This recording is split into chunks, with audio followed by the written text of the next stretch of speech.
네, 지금 시각 10시 21분입니다. 저 같은 경알못, 경제를 잘 알지 못하는 사람을 위한 당장 내 돈이 되는 정보, 머니클래스 시간입니다. 오늘부터 윤정식 기자가 새로 합류했습니다. 안녕하세요. 안녕하세요. 네, 윤정식 기자, 앞으로 현장을 또 직접 뛰면서 경제 소식을 알기 쉽게 전해줄 텐데 주로 어떤 부분을 좀 집중 취재할 예정입니까? 이 경제라는 게 먹고 사는 문제라고들 많이 얘기하잖아요. 예. 자, 우리가 생활 속에서 자주 마주치는 이 경제 활동도 이거를 생활 경제라고 하는데 네. 이 부분에 대해서 꼼꼼하게 취재해서 아주 친절하게 전달해 드리도록 하겠습니다. 네, 생활 경제 기대하겠습니다. 첫 번째 오늘 어떤 거 취재해 오셨습니까? 자, 오늘은 집집마다 이 냉장고 안에 한 팩 혹은 두 팩 정도 이상씩은 다들 가지고 있을 겁니다. 네. 바로 우유값에 대해서 취재를 했습니다. 우유, 네. 여기저기서 장을 좀 보신 분들은 좀 아실 겁니다. 우유값, 이게 요즘 심상치가 않습니다. 예.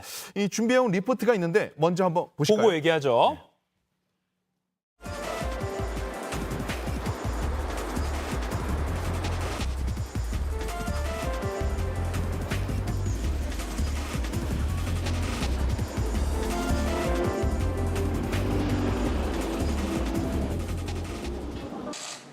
우유값 인상 포문을 연 건 낙농진흥회입니다. 여기서 지난달 사료값이 너무 올랐다며 원유 가격을 리터당 88원 올렸습니다. 원유가 오르면 완제품인 우유 가격은 따라 오릅니다. 먼저 서울우유가 포문을 열었습니다. 원유 가격이 오른 만큼 출고가를 올리겠다고 발표했습니다. 그나마 우유 가격이 가장 싸다고 하는 대형마트를 찾아갔습니다. 먼저 흰 우유를 기준으로 가격이 어떻게 변해왔는지 살펴봤습니다. 원유 가격은 매년 오르고 있습니다. 지난해의 경우 리터당 49원 올랐습니다. 자, 그때 당시를 보면요. 지금 이 우유 같은 경우에는 리터당 2,710원이었습니다. 자, 그런데 지금 가격 한번 볼까요? 여기 보면 2,870원입니다. 자, 1년 사이에 160원이 올랐던 건데, 자, 그마저도 지금 오는 10월부터는 2,900원대 후반이 된다고 합니다. 2년 사이에 300원 가까이 오르는 거니까 서민들로서는 부담이 될 수밖에 없습니다. 장 보러 온 시민들은 우유를 선뜻 고르지 못합니다. 가장 지금 싼 거 고르신 거예요? 싸거나 이렇게 양 많거나 이런 것들. 또 지금 옛날에 2천 얼마짜리인데 지금 보세요. 다 4천, 3천 막 이러잖아요. 지금은 그런 것들이 없어요. 프렌치 토스트 자주 해 먹는데 이제는 진짜 너무 우유가 많이 들어가니까 또 우리 서민들 입장에서는 너무 비싸요. 저희가 외식은 저희가 줄이면 되는 건데 이런 우유 같은 거는 거의 매일 먹어야 되는 거거든요.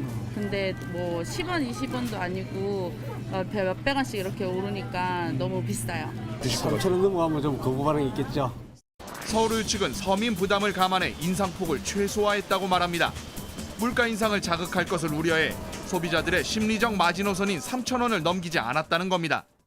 문제는 나머지 우유 업체들입니다. 이 남양유업, 매일유업 같은 회사들은 서울우유만큼 사정이 좋진 않습니다.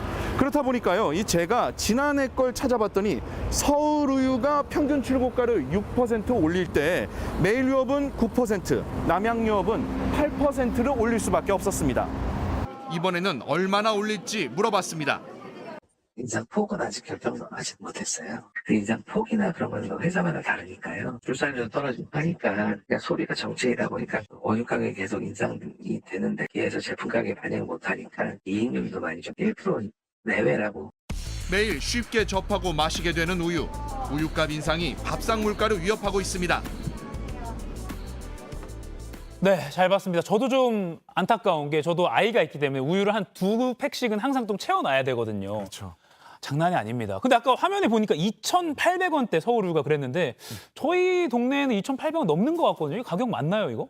아, 기억이 좀 정확하신 것 같습니다. 예. 제가 저도 집 주변에서 이제 슈퍼마켓이나 네. 이런 데들 장을 좀 보거든요. 네네. 제가 좀 찍어온 사진들입니다. 지금 서울우유 분명히 3,050원. 이거는 편의점 가격이고요. 예. 슈퍼마켓에서는 2,980원에 또 판매가 되고 있는 곳도 있습니다. 네, 여기 좀 네. 보이네요. 그러네요. 예. 지금 그러니까 이게 여러 가지 가격들, 그러니까 뭐 3,000원이 넘어가는 것도 있고 네. 2,900원대 후반인 곳들도 있는 것인데 네. 10월에 80원 이상을 올린다라고 했으니까 네. 이번에는 무조건 3,000원 이상으로 갈 수가 있다는 겁니다. 그러니까요. 뭐 편의점은 원래 조금 더 비싼 건 알고 있었고 마트마다 뭐 유통 채널마다 좀 다른데 싼 곳도 이제는 10월쯤 되면 3,000원을 넘기겠다 이렇게 전망이 되는 거군요.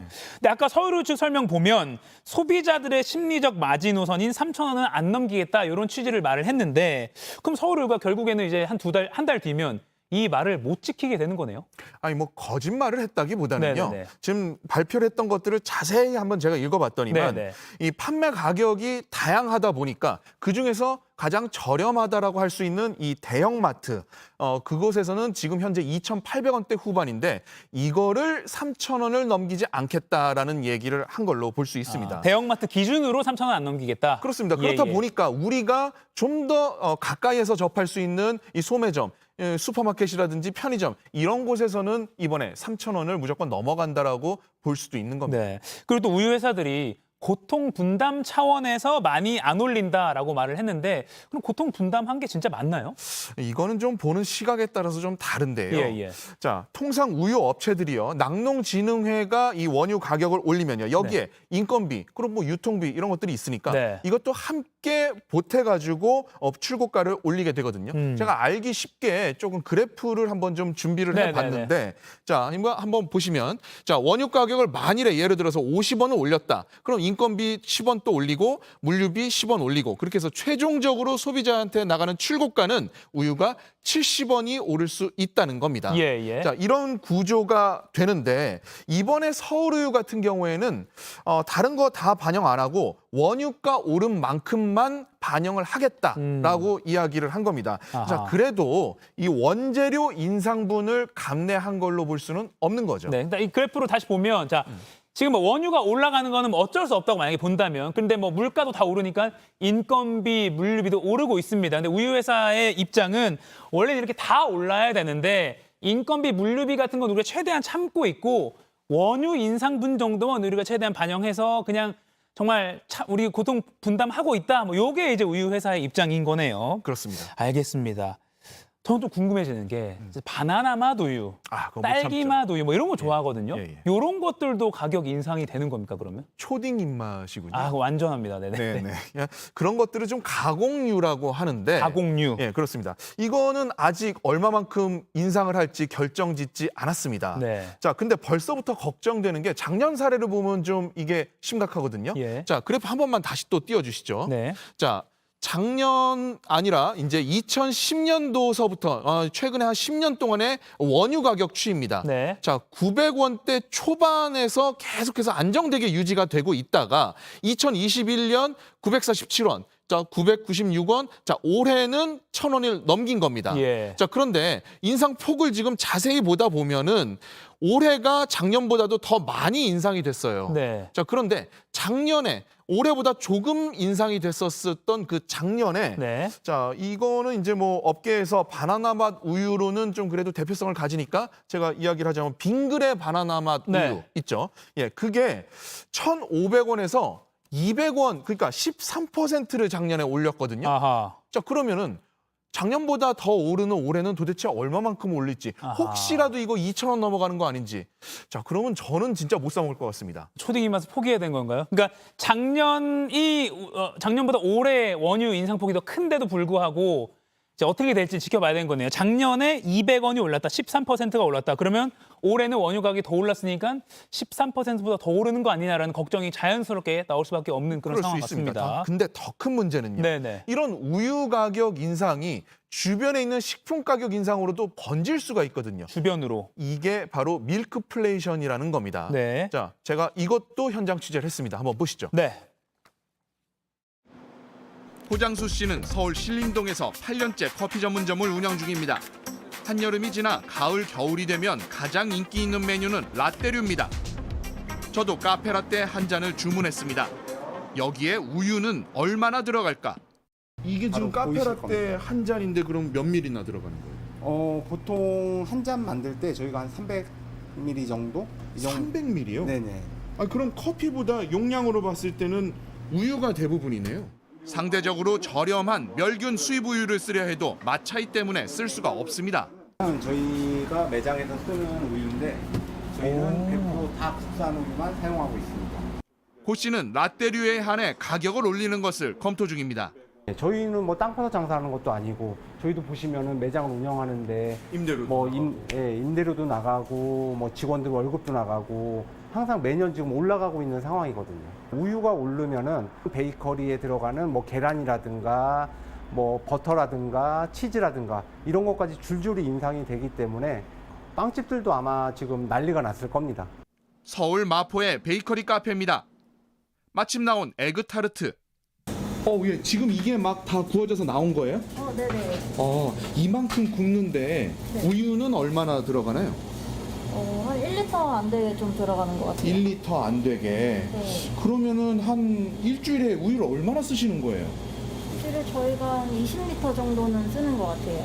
20리터. 그럼 단순 계산만 해봐도 한 달에 80리터 사용하시는 건데요? 네네, 맞아요. 그런 셈이죠. 그러면은 만일에 리터당 100원씩만 우유값이 올라가도 네. 그럼 8만 원 정도 더 드신다는 건데 부담은 안 되세요? 이게 사실 전기료도 많이 올랐다고는 하는데 그거보다 원재료인 우유가 좀 더 많이 올라가지고 더 많이 부담스러운 것 같아요. 이미 우유 가격이 오르기 전 다른 재료들 가격도 오른 상태입니다. 에그타르트에 들어가는 게 계란이랑 우유랑 생크림 이 세 가지인데 이거 세 개 다 이제 가격이 너무 올라가지고 이제 계속 만들어야 될지 말아야 될지 또 고민도 많이 돼요. 우유 가격이 오르면서 다른 가공식품 가격도 덩달아 오르는 밀크플레이션은 이미 시작됐습니다. 자, 그러니까 카페 사장님들도 베이커리 사장님들도 참 걱정이 많을 수밖에 없는데 생각보다 우유가 우리 주변에 많이 쓰이고 있어요. 그렇습니다. 네네. 이 밀크플레이션이라는 말 요즘 뭐 신문 아니면 무슨 뭐 주변에서도 많이 좀 들립니다. 네네. 자, 우유, 그 밀크하고 이 물가 인상, 인플레이션 이 합성어인데요. 네네.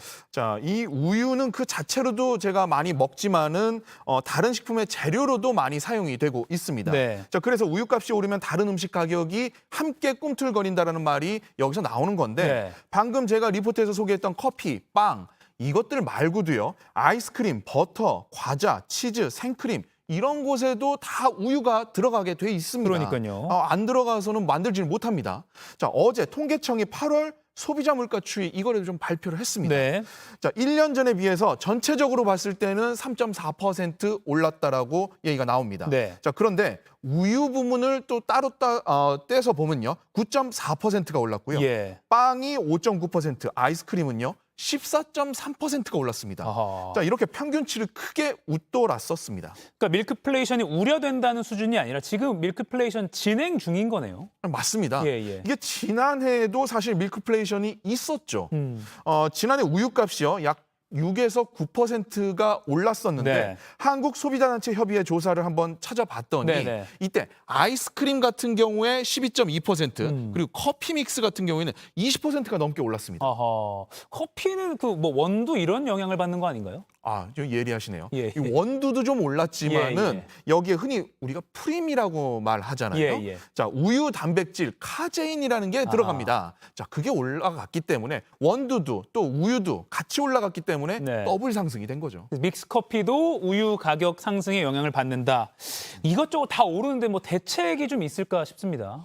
이게 우리 우유 같은 경우에 사실 이 다른 나라보다 조금 예. 비쌉니다. 비싸요. 외국에서 아마 좀 이걸 구매를 해보셨던 분들은 좀 느끼고 있으실 겁니다. 네. 제가 가장 쉽게 미국하고 한번 비교를 해봤거든요. 캘리포니아에 있는 이거 주마다 다르니까 예, 예. 캘리포니아에 있는 월마트라는 곳에서 가장 많이 팔리는 우유입니다. 자, 이 우유인데 그레이트 밸류라고 하는 우유입니다. 자, 이게 이쪽에서는 뭐 갤런당 판매를 하고 뭐 이러다 보니까 이거를 리터로 다시 환산을 해가지고 예. 제가 가격을 봤더니 1리터당 1.78달러가 됐습니다. 네. 이게 요즘 환율 되게 안 좋잖아요. 안 좋은 환율로 계산을 해봐도 지금 원화로 했을 때 리터당 2,360원입니다. 자, 아까 계속해서 2,000원대 후반이었지 않습니까? 약간 뭐 서울을 뭐 3,000원 넘는 곳도 있고요. 그렇죠. 아하. 우리하고 비교를 하면 상당히 좀 저렴한 편입니다. 그러네요. 자, 이게 원가를 놓고 봤을 때 이제 생산, 유통, 소비 이 과정이 이거 뭔가 좀 잘못된 거 아닌가라는 생각이 좀 들기는 합니다. 네. 자, 그 부분에 대해서 원인이 도대체 무엇인지 제가 전문가에게 한번 물어봤습니다. 네. 근본적인 원인은 지금 원유가 연동제라고 생각을 합니다. 생산비를 반영해서 원유 가격을 인상해 주니까요. 제도가 잘못됐기 때문에 농가들 같은 경우에는 사실 생산 비용을 절감할 노력을 할 필요가 없는 상황인 거죠. 국내 그 낙농가를 보호하겠다는 원래 제도 도입 취지도 살리지 못하고 있거든요. 왜냐면 원유 가격이 꾸준히 상승을 하니까 가공용 원유 같은 경우는 더 값싼 수입용 원유를 사용하기 시작했죠. 국내 식품업체들에서. 신혼유 자금률이 점점 떨어지고 있어요. 네, 참 복잡한 문제이긴 한데 그래도 이게 오르는 가격을 가만히 둘 수는 없으니까 좀 가격을 안정화할 수 있는 방안을 구체적으로 강구를 해봐야 될 것 같습니다.